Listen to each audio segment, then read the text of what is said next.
Health minister రాజీనామా, ప్రధానిపై సొంత party నేతల తిరుగుబాటు, అధికార పార్టీలో పీక్స్కు చేరిన అంతర్గత పోరు.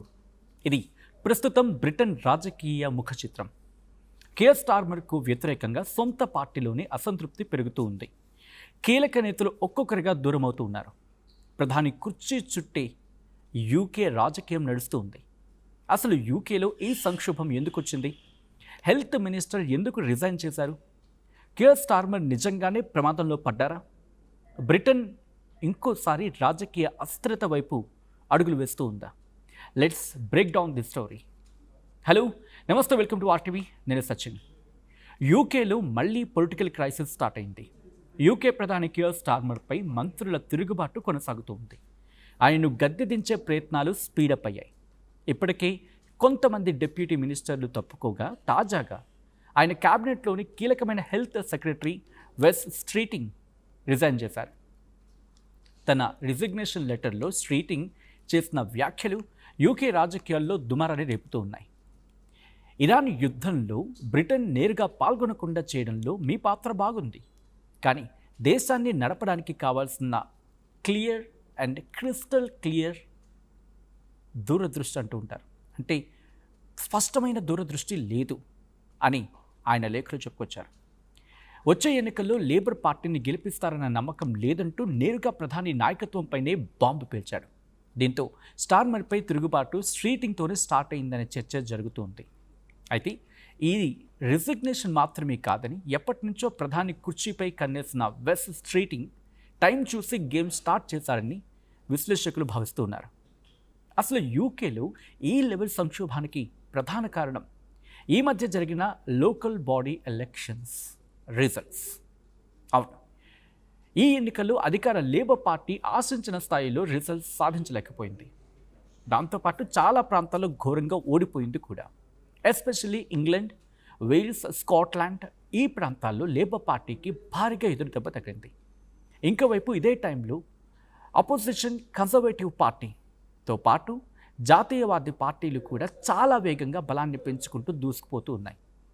ఈ రిజల్ట్స్తో లేబర్ పార్టీ దేశంలోనే క్రమంగా వీక్ అవుతుందన్న చర్చ స్టార్ట్ అయింది. కేర్ స్టార్మర్ ప్రభుత్వంపై ప్రజల్లో నమ్మకం పూర్తిగా తగ్గిపోతూ ఉందని సొంత పార్టీ నేతలు ఆందోళన చెందుతున్నారు. ఇదే కంటిన్యూ అయితే వచ్చే జనరల్ ఎలక్షన్స్ నాటికి లేబర్ పార్టీ నామరూపాలు లేకుండా పోతుంది అనే భయం స్టార్ట్ అయింది. కేర్ స్టార్మర్ వీక్ లీడర్షిప్ వల్లే వచ్చే ఎన్నికల్లో లేబర్ పార్టీ పూర్తిగా తుడిచిపెట్టుకుపోతుంది అనే భయంతో సొంత పార్టీ నేతలే ఆయనపై తిరుగుబాటు చేస్తున్నారనేది అక్కడ వినిపించే వాదన. నిజానికి ఈ రాజకీయ తిరుగుబాటు వెనుక ఉన్న మరో ముఖ్య కారణం బ్రిటన్ ఫినాన్షియల్ సిచ్యువేషన్. ప్రస్తుతం అక్కడ పెరుగుతున్న ద్రవ్యోల్బణం, భారంగా మారిన జీవన వ్యయం సామాన్యుని పట్టి పీడిస్తూ ఉన్నాయి. అక్కడ హౌస్ రెంట్స్ ఆమంతం పెరిగిపోయాయి, భారీగా కరెంటు బిల్లు వస్తూ ఉన్నాయి, కామన్ మ్యాన్ మీద ట్యాక్స్ భారం తీవ్రంగా ఉంది. ఇలా back to back financial issues ప్రజల్ని తీవ్ర ఇబ్బందులకు గురి చేస్తూ ఉన్నాయి. దీంతో దేశంలో మార్పు వస్తుందని ఆశించి లేబర్ పార్టీకి ఓటేస్తున్న ప్రజలకు నిరాశ మిగిలింది అని చెప్పి అక్కడ అసంతృప్తి వ్యక్తం చేస్తున్నారు అక్కడ యూకే ప్రజలు. సరిగ్గా ప్రజల్లో ఉన్న వ్యతిరేకత ఇప్పుడు మంత్రుల రాజీనామాలకు, ప్రధానిపై తిరుగుబాటుకు దారితీస్తుంది. అన్నిటికంటే ముఖ్యంగా బ్రిటన్కు వెన్నుముకైన ఎన్హెచ్ఎస్ అంటే నేషనల్ హెల్త్ సర్వీస్ సంక్షోభం ఇప్పుడు ప్రభుత్వానికి అతిపెద్ద తలనొప్పిగా మారింది. ఒకప్పుడు వరల్డ్లోని నెంబర్ 1 ఆరోగ్య వ్యవస్థగా ఉన్న ఎన్హెచ్ఎస్ ఇప్పుడు డాక్టర్ల కొరతతో, నర్సుల సమ్మెలతో పూర్తిగా కుప్పకూలిపోయింది. చిన్న చిన్న వైద్య సేవల కోసం కూడా ప్రజలు నెలల తరబడి ఎదురు చూడాల్సిన దుస్థితి దాపురించింది అక్కడ. సరిగ్గా ఇలాంటి ఎమర్జెన్సీ టైంలో ఆ శాఖను నడపాల్సిన హెల్త్ మినిస్టర్ వెస్ స్ట్రీటింగ్ చేతులెత్తేసి రాజీనామా చేశారు. దీంతో కేర్ స్టార్మర్ ప్రభుత్వంపై ప్రెషర్ అమాంతం పెరిగిపోయింది. బ్రిటన్ను అతలాకుతలం చేస్తున్న ఇంకో అతిపెద్ద ఇష్యూ ఇమిగ్రేషన్. యూకే, ఫ్రాన్స్ ఈ దేశాల మధ్య సముద్ర మార్గమైన ఇంగ్లీష్ ఛానల్ దాటి రోజువారీగా వస్తున్న అక్రమ వలసదారులు, శరణార్థుల సంక్షోభాన్ని అరికట్టడంలో బ్రిటన్ బార్డర్ సెక్యూరిటీ పూర్తిగా ఫెయిల్ అయింది అనే ఆరోపణలు వినిపిస్తున్నాయి. దీన్ని ఆసరాగా చేసుకున్న అపోజిషన్ పార్టీ కన్జర్వేటివ్ పార్టీ మన దేశం మనకే అనే సెంటిమెంట్ను ప్రజల్లోకి బలంగా తీసుకెళ్తూ ఉంది. వలసల్ని అరికట్టడంలో ప్రధాని ఫెయిల్ అయ్యారు అనే విమర్శలు పార్టీలు అసంతృప్తిని మరింత పెంచేశాయి. అంతేనా, అంతర్జాతీయంగా వచ్చిన అస్థిరత కూడా స్టార్మర్ లీడర్షిప్ని భారీగా గంటిపెడుతూ ఉంది. ఎస్పెషల్లీ ఇరాన్ ఉద్రిక్తతల టైంలో బ్రిటన్ ఎలాంటి వ్యూహాన్ని అనుసరించాలి అనే దానిపై లేబర్ పార్టీలోనే పెద్ద ఎత్తున విభేదాలు వచ్చాయి. ఇరాన్ యుద్ధంలో అమెరికాకు నేరుగా సహకరించకూడదు అని, బ్రిటన్ను ఆ యుద్ధానికి దూరంగా ఉంచాలని ప్రధాని కియర్ స్టార్మర్ నిర్ణయం తీసుకున్నారు. ఈ డెసిషన్ వెస్ట్ స్ట్రీటింగ్ ప్రశంసించారు కూడా. అయినప్పటికీ పార్టీలోని ఇంకొక వర్గానికి మాత్రం ఇది అస్సలు కిట్టలేదు, అంటే అస్సలు నచ్చలేదు. యుద్ధ వాతావరణం ఉన్న తరుణంలో అమెరికా లాంటి పాత మిత్ర దేశానికి మద్దతు ఇవ్వాలా, లేకపోతే దేశ భద్రత ఆర్థిక వ్యవస్థను చూసుకోవాలా అన్న విషయాలపై రెండు పార్టీలుగా, అంటే ఉన్న ఒక పార్టీలోనే రెండు వర్గాలుగా చీలిపోయింది ఉన్న పార్టీ కూడా. యుద్ధానికి దూరంగా ఉంటూనే రక్షణ బడ్జెట్ను పెంచుకోవడం వల్ల బ్రిటన్ బలహీన పడుతోంది అనే విమర్శలు వచ్చాయి. ఈ గ్లోబల్ డెవలప్మెంట్స్, దాంతోపాటు ఫారెన్ పాలసీ, వీటి విధానంలో వచ్చిన అస్థిరత స్టార్మర్ లీడర్షిప్ని సొంత పార్టీ నేతలే ప్రశ్నించేలా చేశాయి. ప్రశంసించిన స్థాయి నుంచి ప్రశ్నించే స్థాయికి తీసుకొచ్చేశాయి. ఇదే టైంలో అధికార లేబర్ పార్టీలో కొత్త నాయకత్వంపై చర్చ జోరందుకుంది. ప్రధాని కియర్ స్టార్మర్ను మార్చాలి అనే డిమాండ్ సొంత పార్టీలోనే ఎక్కువగా వినిపిస్తోంది. ఇక కొత్త ప్రధాని రేసులో వెస్ట్ స్ట్రీటింగ్తో పాటు labour party senior leaders Angela Rayner, అలాగే యాండీ బార్న్హామ్, వీళ్ళ పేర్లు బలంగా వినిపిస్తున్నాయి, చాలా బలంగా వినిపిస్తున్నాయి.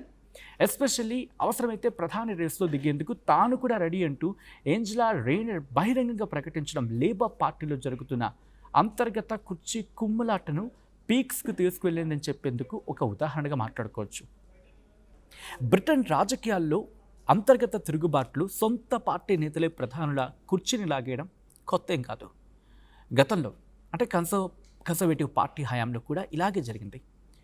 ముఖ్యంగా బోరిస్ జాన్సన్ ప్రధానిగా ఉన్నప్పుడు సరిగ్గా ఇలాంటి సీన్ ఒకటి రిపీట్ అయింది. కోవిడ్ లాక్డౌన్ టైంలో ప్రధాని బోరిస్ జాన్సన్ రూల్స్ను బ్రేక్ చేసి రహస్యంగా సీక్రెట్గా పార్టీలు చేసుకోవడం, ఆ సీక్రెట్ పార్టీలు, ఆ తర్వాత వచ్చిన వరుస అవినీతి ఆరోపణలు, ఇవన్నీ కూడా బ్రిటన్లో పెద్ద దుమారాన్ని రేపేశాయి.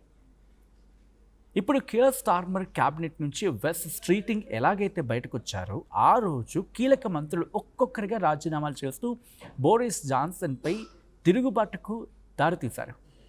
ఆఖరికి పదవి ఊడేలా చేశారంతా కలిసి.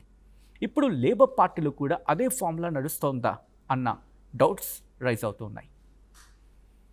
ఇక ఆ తర్వాత అధికారంలోకి వచ్చిన లిజ్ ట్రస్ పరిస్థితి బోరిస్ జాన్సన్ కంటే దారుణంగా మారింది, సంచలనంగా మారింది కూడా. ఎందుకు మనం క్లియర్గా ముందు మాట్లాడుకోబోతున్నాం.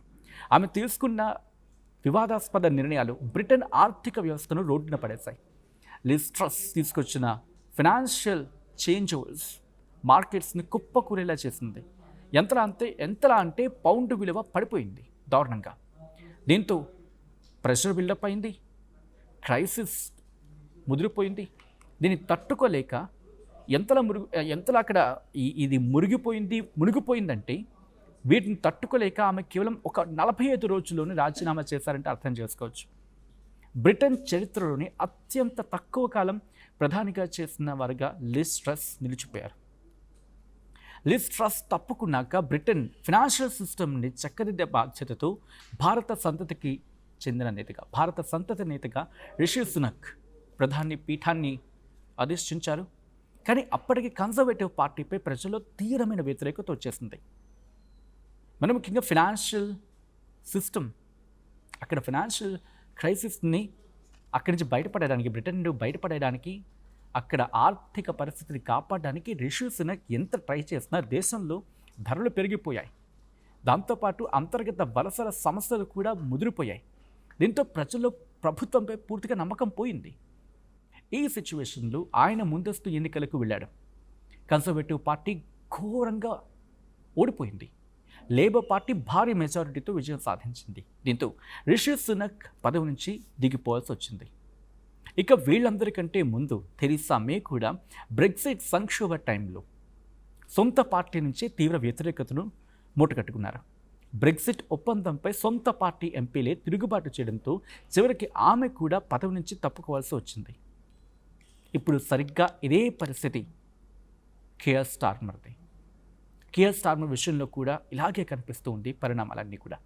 అయితే లేబర్ పార్టీ నిబంధనల ప్రకారం ప్రధాని పదవికి సవాల్ విసరడం అంటే అంత ఈజీ కాదు. దానికి ఒక స్పెషల్ రూల్ ఉంది. ప్రధాని పదవికి సవాల్ చేయాలి అంటే కామన్స్ సభలో కనీసం 81 మంది ఎంపీల మద్దతు ఉండాలి. కానీ ప్రస్తుతం బ్రిటన్ పార్లమెంట్లో లేబర్ పార్టీకి 400కు పైగా ఎంపీల భారీ బలం ఉంది. ఈ లెక్కను బట్టి చూస్తే స్టార్మర్పై తిరుగుబాటు చేయడం అనేది చిన్న విషయం కాదు.